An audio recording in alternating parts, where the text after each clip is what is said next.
اللهم محمدا في جميع أفعاله ومحمد اللهم صل عليه مع صحبه وآله صلاة تكون لك رضاء ولحقه أداء. أما بعد، د رسول صلی الله علیه و آله وسلم د سیرت درو پنځوسمه برخه. په تېره برخه کې مو د احد د غزا بیان تر دې ځای پورې رارسولی و چې صحابه کرام کرار د خپل مرکز او د قیادت په شاوخوا باندې سرجمع کېدل. هلته د صحابه کرامو په جمله کې یو بله درېیمه ټولۍ هم وله چې د هغو دپاره بل هیڅ شی دونه مهم نه و بې د رسول صلی الله علیه وسلم د ساتنې څخه، چې دغې ډلې د محاصرې د ماتولو دپاره او رسول صلی الله علیه وسلم ته د ځان رسولو دپاره هجوم او حملې شروع کړې. د دغې ډلې په مقدمه کې حضرت ابوبکر صدیق، عمر فاروق، حضرت علی بن ابي طالب رضی الله تعالی عنهم داول. که څه هم دوی د جنگ په اولو صفو کې ول، خو کله چې د جنگ دغه بد حال ولیدی او د رسول صلی الله علیه وسلم پر مبارک ذات یې خطر حس کړي، نو اوس د ده صلی الله علیه وسلم څخه د دفاع کوونکو په مقدمه کې ودرېدل. نو د رسول صلی الله علیه وسلم پر خوا باندې شدید جنگ شروع دی. کله چې د مسلمانانو د لشکر ډیره حصه هلته په محاصره کې پاته وه او د مشرکانو د ژرندې د دوو پلو په مابینځ کې میده کېدل، هلته د رسول صلی الله علیه وسلم پر شاوخوا هم ډیر شدید جنگ روان و. موږ مخکې درته وویل کله چې مشرکانو د محاصرې عملیه شروع کړه، د رسول صلی الله علیه وسلم سره بې له 9 نفرو بل هیڅوک نه و ورسره. او کله چې رسول صلی الله علیه وسلم مسلمانانو ته ورنارې کړي الی عباد الله ان رسول الله، ما تراسئ د الله بندگانو زه رسول الله یم، مشرکانو د رسول صلی الله علیه وسلم आवाज واورېدی او ویې پېژندی. د مخه تر دې چې د مسلمانانو د لشکر یو څوک رسول صلی الله علیه وسلم ته ورورسیږي، کفارو په خپل ټول قوت او شدت سره پر رسول صلی الله علیه وسلم حمله وکوله. نو د مشرکانو او د دغو 9 نفرو اصحاب کرامو په مابینځ کې داسې شدید جنگ شروع شو چې په هغه کې د محبت او قربانۍ، شجاعت او فداکارۍ نامداره او نادره بېمثله نمونې ښکاره سوې. امام مسلم رحمه الله د انس بن مالک رضی الله تعالی عنه څخه روایت کوي چې رسول صلی الله علیه وسلم د احد په ورځ د 9 نفرو سره یوازې پاته و او 9 نفره انصار ول او 2 نفره مهاجرین ول، چې دغه مهاجرین یو طلحه ابن عبید الله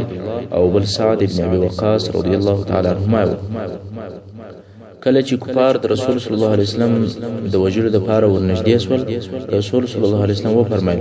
څوک دغه کفار زما د طرفه څخه شړي او هغه لره به جنت وي یا به په جنت کې زما ملګری وي. د انصارو څخه یو سړی ور دمخه سو، تر هغو یې جنګ کوی چې ووژل سو. کفار نور هم رسول صلی الله علیه وسلم ته ورنږدې سول. دغه رنګه د دغه 7 انصارو څخه یو نفر ورته درېږي،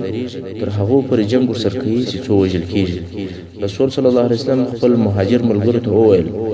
موږ د خپلو ملګرو سره انصاف ونه کوي. او د هغو 7 نفرو انصارو څخه آخري نفر عماره ابن یزید ابن سکن رضی الله تعالی عنه، ده هم تر هغو جنګ وکوي چې زخمونه یې ډېر سول او پر مځکه ولوېدی. د عماره ابن یزید تر غزارېدلو او لیدلو وروسته فقط د رسول صلی الله علیه وسلم سره 2 قریشي ملګري پاته سول. امام مسلم او امام بخاری د ابي عثمان رضی الله تعالی عنه څخه روایت کوي چې هغه وایي د احد د ورځې په ځینو وختو کې د رسول صلی الله علیه وسلم سره بې د طلحه ابن عبید الله او سعد ابن ابي وقاص رضی الله عنهما څخه بل هیڅوک نه وفات.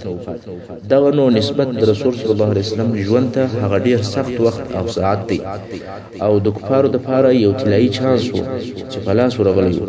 خو مشرکانو د دغه طلایي موقع او فرصې څخه په استفاده کولو کې هیڅ سستي او ټنبلي نه ده کړې. غواړي چې په دغه وخت کې خپل هغه شوم او بد مقصد عملي کړي، نو یې خپلې ټولې حملې ورسول صلی الله علیه وسلم ته متوجه کړي او په دې امید دي چې دی صلی الله علیه وسلم د منځه یوسي.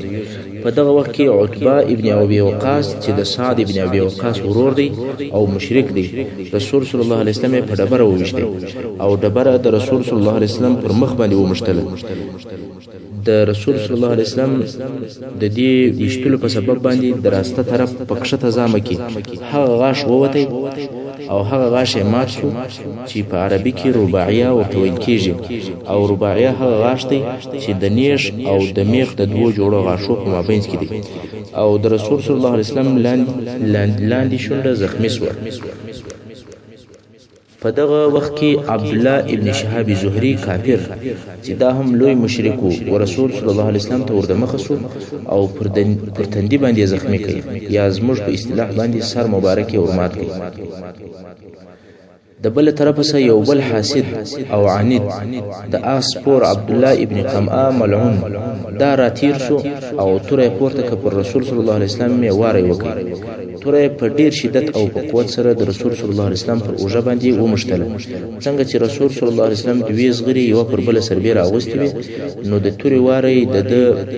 د زغور په سبب د پرې کولو تاثیر نه وکړي ځکه تورې پر اوس په باندې ومشتله مګر واره دون قوي او شدید وو. توري لکه د لرګي غوندي دا رقم وظیفه ادا کړ او تر یوې میاشتې زیات رسول صلی الله علیه وسلم د اوجې د درد څخه شکایت کوي. تاسو فکر وکړئ دا کافر لعنت الله علیه به څونه په قوت سره رسول صلی الله علیه وسلم وهلی وي چې د هغه وهلو په سبب باندې تر یوې میاشتې زیات رسول صلی الله علیه وسلم اوجه خوځېدل. دویم وار بیا دغه ابن قمعه ملعون رالی او رسول صلی الله علیه وسلم په ډیر قوت او په شدت سره پر سر پتر ووی او دا هم وویل واخذ ابن قمعه رسول صلی الله علیه وسلم خپل مبارک مخ د وینو څخه پاکي او وای اقمعک الله دې ذلیل کړ. الله جل جلاله د رسول صلی الله علیه وسلم دغه دعا یا شرع قبول کړ او دغه ابن قمعه ملعون چې دغه جنگ خپل کور ته ولاړی نو بیا د خپل پسو ورمې ته وروته. د پسونه چې د غره پر یو لاش ګرځیدل الته دی ورلې د پسو په منځ باندې ورننه وته. د پسو څخه یو شکرور وزګړی پروري وزغستل او د په سر باندې داسې ووهي چې د غره د لوړ لاش څخه لاندې راولوي او په ګیلېدو باندې ټوک ټوک سو او مردار سو. نو دغه ابن قمعه چې دوم وار بیا رسول صلی الله علیه وسلم په قوت سره په تور ووهي د هغه خول چې د اوسپنې د زنجیرانو څخه جوړ شوی او د رسول صلی الله علیه وسلم پر سر د هغه خول د یو زنجیر دوی حلقې یا دندانې د رسول صلی الله علیه وسلم په سر باندې نه نوتی. پر دغه سربیره بیا هم رسول صلی الله علیه وسلم ولاړ دی سره د دې چې پر رسول صلی الله علیه وسلم د توري دوه ډیر سخت او شدید وارونه وسول او بیا هم رسول صلی الله علیه وسلم اوسم مقاومت کوي. په صحیح حدیث شریف کې راغلی دی کله چې د رسول صلی الله علیه وسلم مبارک غاښ مات شو او سر یې زخمی شو نو رسول صلی الله علیه وسلم د خپل مبارک مخ څخه ویني پاکوي او ویلې څنګه به هغه قوم خلاص او کامیاب شي چې دوی د خپل نبی مخ ور زخمی کوي او غاښ یې ورمات کوي. حال دا چې دغه نبی الله یا د الله جل جلاله لارې ته دعوتوي. الله جل جلاله په دغه بارکی د سورة آل عمران 128 نمبر آیات نازل کی چې فرمایي اعوذ بالله من الشیطان الرجیم ليس لك من الأمر شيء أو يتوب عليهم أو يعذبهم فإنهم ظالمون. الله جل جلاله په دغه دردون کې حالت کې خپل رسول ته فرمایي تا لره په امور کې یعنی په دغه کارو کې هیڅ اختیار نشته بلکې الله لره د هر شي اختیار شته. یا به الله د دوی توبه قبول کړي یا به دوی ته عذاب ورکړي او بهشکه چې دوی ظالمان دي.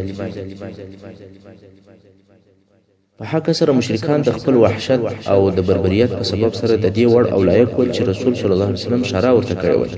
مګر د الله جل جلاله دا اراده و چې خپل رسول تر هغه خپل جلیل او عظیم منصب نور هم لوړ او عظیم کړي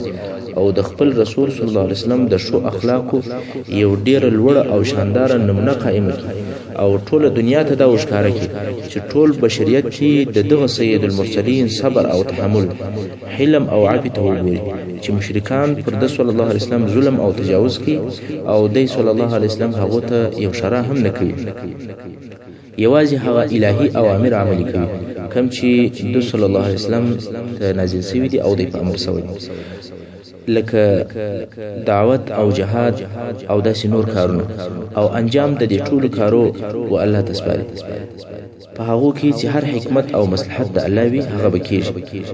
آیا د دې په عوض او په بدل کې چې مشرکان د رسول صلی الله علیه وسلم په شرع سره هلاک شي دا بشه او بهتره نه وي چې په ورسته کې همدغه د اسلام د دشمنانو څخه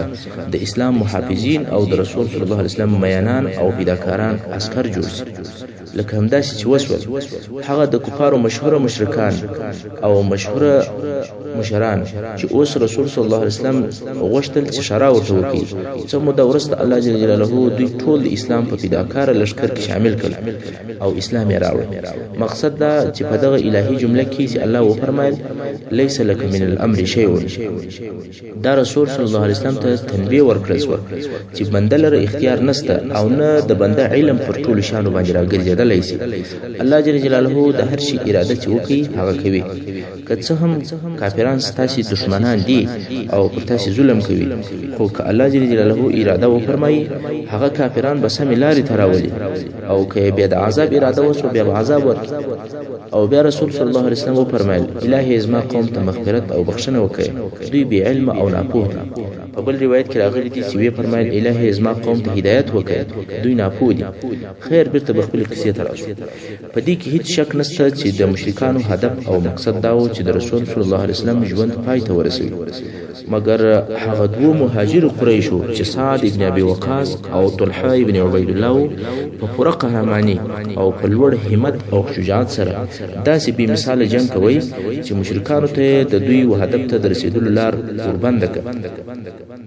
که څه هم دوی فقط یو نفر ول خو د عربو د ماهر غشوشتونکو څخه ول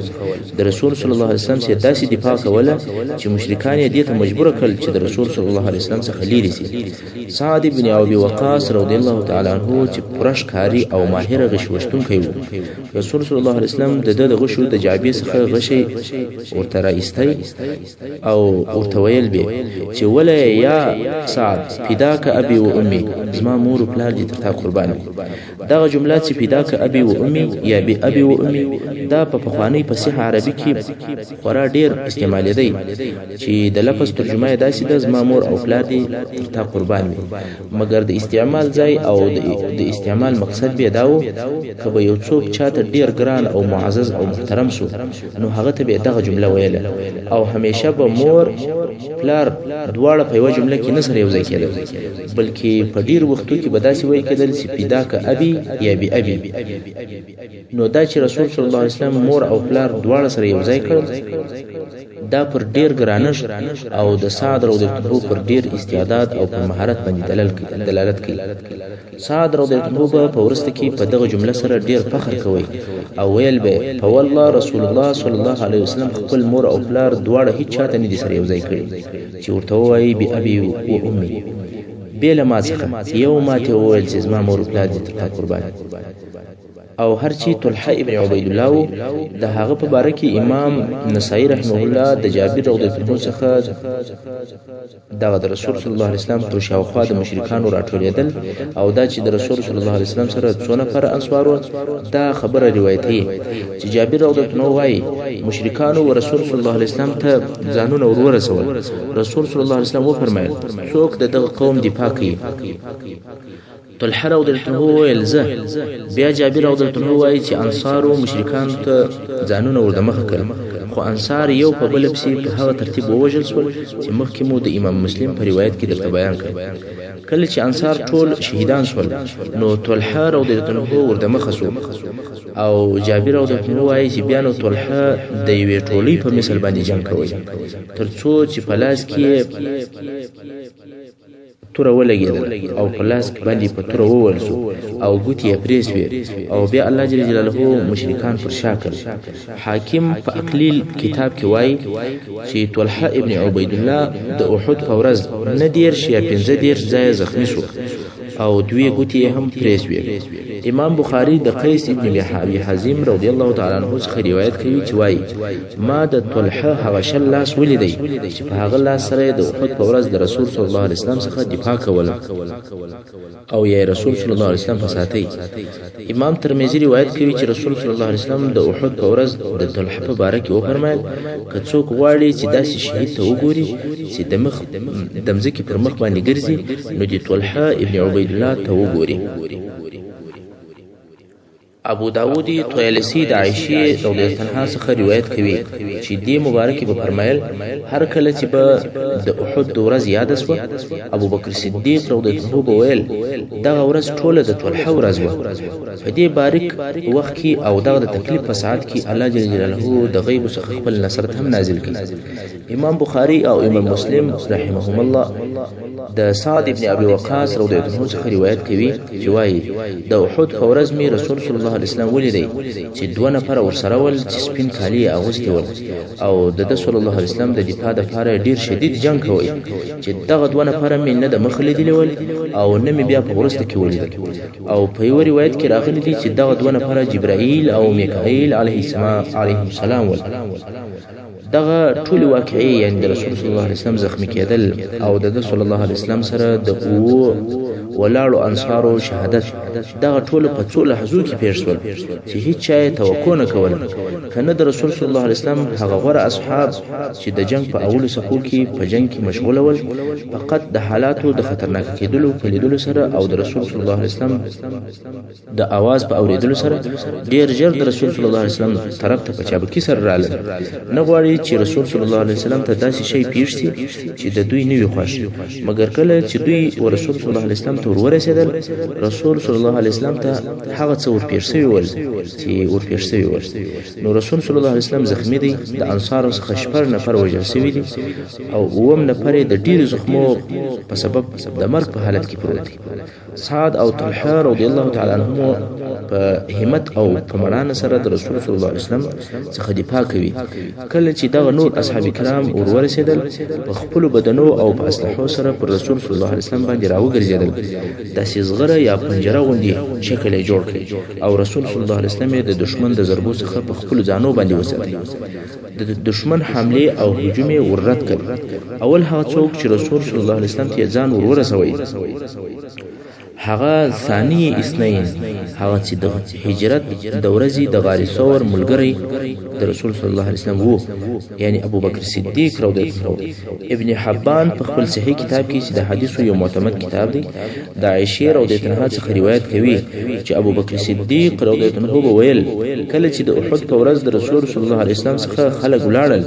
زه اول هغه څوک وم چې رسول صلی الله علیه وسلم ته میزان ورسوي. د لیرې څخه یو سړی ولیدي چې د رسول صلی الله علیه وسلم د ساتلو لپاره جنگ کوي. ما وویل کن ابا طلحه دا به ابا طلحه وي. زلا نو ورسېدلې چې ابو عبیده عامر ابن جراح رضی الله تعالی عنہ چې راورسېدی هغه داسې راځغستل لکه مرغه سره الوتوي ترڅو تر ما پورې راورسېدی. موږ چې رسول صلی الله علیه وسلم ته ورسېدلو وملیدل چې طلحه رضی الله تعالی عنہ د رسول صلی الله علیه وسلم حضور ته زخمی پروت دی. رسول صلی الله علیه وسلم وفرمایل د ورور سره مو مرسته وکړي چې هغه د مرګ په حالت کې دی. بیا رسول صلی الله علیه وسلم ته چې مو وکتل هغه پر مبارک سر باندې وهل شوی و چې د خول دوی حلقې یا دندانې په سر ننوتلې وې او د رسول صلی الله علیه وسلم د سر او د خولې څخه وینې را بهېدلې. اصحاب کرام غواړي چې دغه وینې ودروي. دغه مقصد لپاره باید د رسول صلی الله علیه وسلم د سر څخه د اوسپنې د خول هغه دندانې او خپل خول ټول ایستسي مګر دغه خول نه ایسته کیږي ځکه د زنجیر هغه دوی حلقې چې دي هغه د سر په هډو کې ننوتلې. ابو بکر صدیق رضی الله عنه وایي زه ورتېر شوم چې دغه دوی حلقې د رسول صلی الله علیه وسلم د سر څخه راوباسم خو ابو عبیده رضی الله تعالی عنه راته وویل د الله روی مې دروړ دی یا ابو بکر ما پرېږده چې زه راوباسم. ابو بکر رضی الله عنه وایي چې بیا مې ابو عبیده ورپرېښود هغه یو حلقه په غاښ باندې ونیوله او په کراره کراره را کشوله څو د حلقې د راایستلو سره د ابو عبیده غاښ هم ووتی. ابو بکر رضی الله عنه وایي چې زه ورلم چې دغه بل حلقه راوباسم. ابو عبیده رضی الله عنه بیا راته وویل یا ابا بکر د الله روی مې دروړلی ما پرېږده زه به راوباسم. بیا دغه بل حلقه په غاښ باندې ونیوله او په کرار کرار یې ښوروله تر څو چې هغه هم په ډیر احتیاط سره راوایسته او د حلقې د راایستلو سره د ابو عبیده بل غاښ هم ووت. څونه محبت او څونه مینه د رسول صلی الله علیه وسلم ټول لکه عاشقان او لکه پتنګان داسې د رسول صلی الله علیه وسلم په دفاع کې خپل ځان او خپل د بدن ټول اجزا قرباني. رسول صلی الله علیه وسلم بیا وفرمایل چې د ورور سره مرسته وکړي چې د مرګ په حالت کې دی. نو موږ طلحه رضی الله عنه ته ورلو د هغه په علاج باندې مشغول شو. ومیدل چې هغه 19 ځای زخمی شوی و چې دا په دغه ورځ د طلحه رضی الله عنه پر ډیر همت او شجاعت دلالت کوي. تر کومې اندازې چې د رسول صلی الله علیه وسلم څخه دفاع کول کېدل هغه نه وکول. کله چې د رسول صلی الله علیه وسلم د سره څخه د خول د زنجیر هغه حلقې یا دندانې وایستل شوې نو د رسول صلی الله علیه وسلم د سره څخه وینې شروع شوې د فواره غوندې وینې رابهېږي. اوس بیا صحابه کرام کوشش کوي چې دغه د وینو بهېدل بند کړي مګر وینې نه درېږي څو په اخر کې د رسول صلی الله علیه وسلم لور فاطمه رضی الله عنها دغه ځای ته رااله. هغې د رسول صلی الله علیه وسلم پر دغه زخم یو ټوکر کښېښوی خو وینې کرار کرار رابهېږي څو هغه ټوکر یې په کراره باندې راوایستی او وینې بیا راوبهېږي. صحابه کرام د دغه زخم څخه پر رسول صلی الله علیه وسلم ډېر بیریږي او وارخطا دي. خو بل وارې بیا فاطمه رضی الله عنها د بوریا یو ټوټه وسوځله او دغه سوځل شوي ایرې چې وې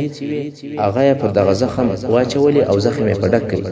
د دغه ایرو په واسطه هغه وینې بندې شوې. تاسې ولیدل چې د اسلام د نشرولو او رسولو دپاره زموږ د حبیب او پیشوا جناب رسول صلی الله علیه وسلم دغه حال اسلام تر موږ په اسانۍ او بې تکلیفه نه دی رارسېدلی.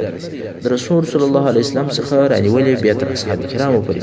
حتی علماء کرامو او اسلامي مجاهدینو د اسلام په رسولو او په ساتلو کې په هر وخت او زمانه کې تر اندازې زیات تکالیف ګاللي او قبول کړي دي. خو بدبختانه موږ په ډیره اسانۍ سره دغه الهي او آسماني دین هیرو د کفر عادات او رسوماتو ته په خپل ژوند کې ځای ورکوو نو ځکه ورځ په ورځ په ذلت کې اخته کیږو. تاسې د مسلمانانو د ذلت سبب در معلومیږي. په دې باره کې لږ فکر وکړئ. زموږ د ټولو خواریدل او دربدر کېدل دا زموږ عملونه دي چې اسلام او خپل رهبران مو هیر کړي دي. په کفارو پسې قدم په قدم پسې رهي. خیر په دغه تکلیفي لحظو کې د مسلمانانو د پهلوانانو څخه یو ډله رسول صلی الله علیه وسلم ته راورسېدل او پر راټول شول چې د هغې جملې څخه ابو دجانه، مصعب ابن عمیر، علي ابن ابي طالب، سهل ابن حنیف،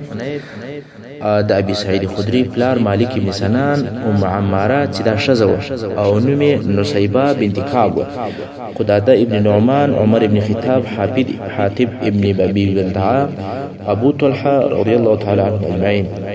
دغه دوه نومو ته متوجه سئ. یو طلحه ابن عبید الله دی چې دا مهاجر او قریش دی او بل ابو طلحه دی چې دا بیا د انصارو څخه دی او دواړه د رسول صلی الله علیه وسلم د فداکارانو او د صادق ملګرو څخه دي او دغه دواړو د احد په ورځ ډیر همت او شجاعت ښکاره کړی دی. اوس به پر رسول صلی الله علیه وسلم د مشرکانو د فشار ډیرېدل درته بیان شي. لکه څنګه چې په هر لحظه کې پر رسول صلی الله علیه وسلم د مشرکانو شمیر زیاتېدی، دغه رنګه هجوم او حملې په مسلمانانو هم زیاتېدلې. څو د دغه حملو په جریان کې رسول صلی الله علیه وسلم یو ته د هغو غارو ولوېدی چې ابو عامر فاسق د دغه مقصد دپاره کندلې وه. د رسول صلی الله علیه وسلم زنګون کت سو او په غار کې غوځار سو. څو علي رضی الله عنه تر لاس ونیوی او طلحه ابن عبید الله رضی الله عنه غیږ پر راوګرځوی او راپورته کړي. نافع ابن جبیر رضی الله تعالی عنہ وای د مهاجرینو له یو نفر څخه مې واوریدل چې ویلې زه د احد جنگ ته حاضر شوی وم ومېدل چې د هر طرفه پر رسول صلی الله علیه وسلم باندې غشي اوري خو دغه ټول غشي د رسول صلی الله علیه وسلم څخه ګرځول کېدل دغه غشي چا ګرځول د صلی الله علیه وسلم اصحاب کرامو په سپر او په خپل بدنو باندې ګرځول بیا هم نافع رضی الله تعالی عنہ وای عبد الله ابن شهاب زهری کافر چې دا لوی کافر و مې دی چې د احد په ورځ به ویل محمد صلی الله علیه وسلم راوشي کدی ژوندۍ پاتې سو زه باید ووژل سم او رسول صلی الله علیه وسلم د څنګ ته یا بغل ته ولاړ او هیڅوک هم نو ورسره بیا نو صفوان ابن ابي اميه په دې ورته په قهر چې محمد صلی الله علیه وسلم دی یوازې او تنها څنګه ته ولاړو او تا نه وهي دویل والله نمی دی لیدلې او بیا وویل زه په الله قسم یادوم چې دی صلی الله علیه وسلم زموږ څخه منسوي دي یعنی موږ نو سو رسیدل ځکه په موږ کې څلور نفر داسې نفر ول چې موږ جنگ ته کله راتللو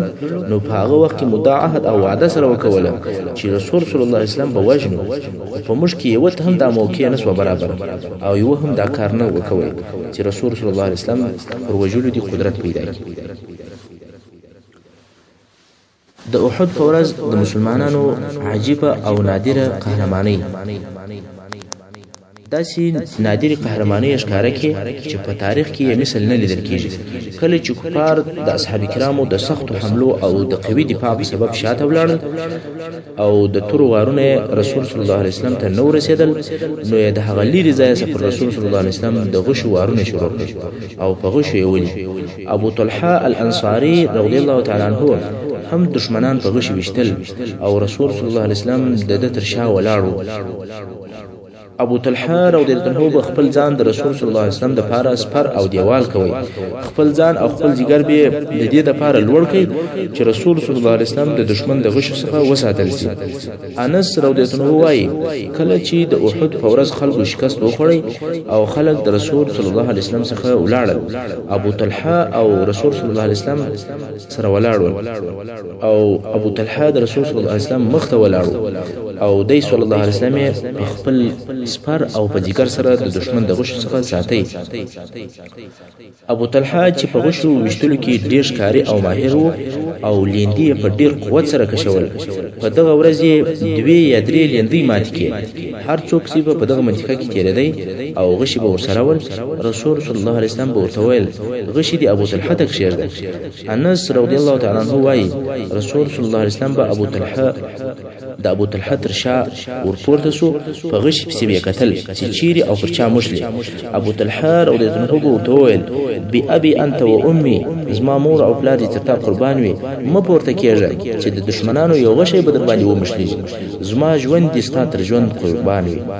او ابو دجانه رضی الله تعالی عنہ د رسول صلی الله علیه وسلم مخته داسې ولاړو لکه غیر چې پر راګرځولې او خپل شای د دشمنانو غشي ته سپر ګرځولې د پر شا غشي مشتل خود د ځای حرکت نه کوي تر داسې اندازې چې شای په غشو باندې ډکس و حاتب ابن ابي بلتعه رضی الله تعالی عنہ په عتبه ابن ابي وقاص پسیسو دا هغه کافر او مشرک دی چې د رسول صلی الله علیه وسلم مبارک غاښه ورزخمی کوي هغه په داسې قوت او په تور باندې ووهي چې سره په هوا شو که څه هم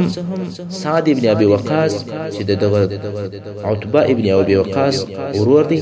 هغه د خپل ورور د وجود لپاره ډیر کوشش وکړي مګر نصیب د حاتب رضی الله عنه په نصیب